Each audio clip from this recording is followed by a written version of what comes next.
Before we get to the final vote on this bill, I'd like to recognize myself very briefly. I want to thank all members for their work on this legislation.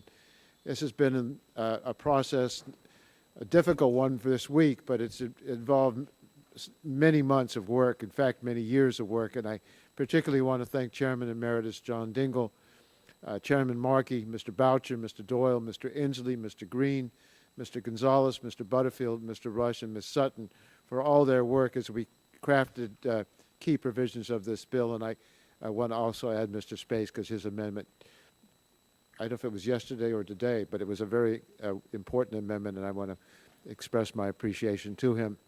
And I want to thank Ranking Member Joe Barton for working with me through this process and the consideration of this legislation. He's been a great gentleman and a guide, and I appreciate that. To all the members, I express my admiration for all of you for the work that you've done and being concerned about these issues, even though we have differences of opinion, willing to debate them. We're taking a decisive and historic action to promote America's energy security, to create millions of clean energy jobs that will drive our economic recovery and long-term growth. When this bill is enacted into law, we'll break our dependence on foreign oil, make our nation the world leader in clean energy jobs and technology, and cut global warming pollution. For those who are interested in Trivial Pursuit, we've now had 4 very long days of debate lasting approximately 37 hours. On Monday, we had statements from 30 members of the committee. We received over 350 potential amendments at the desk, including over 280 from our Republican colleagues. From Tuesday through today, we considered 94 amendments, 38 from Democrats, 56 from Republicans.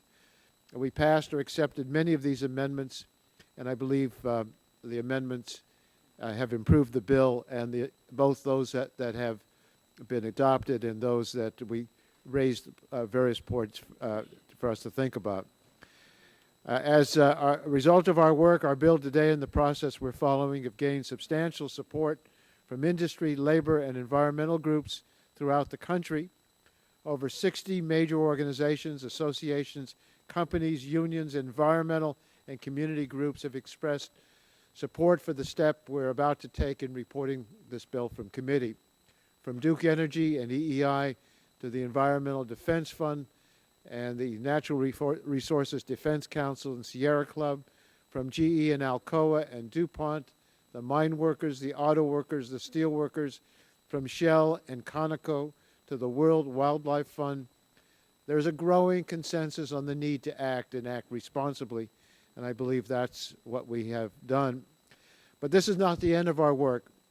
I've committed to the members and to the ranking member that we'll hold further hearings on the allocation portions of the bill. Other committees will consider the bill, and then we'll move to the floor.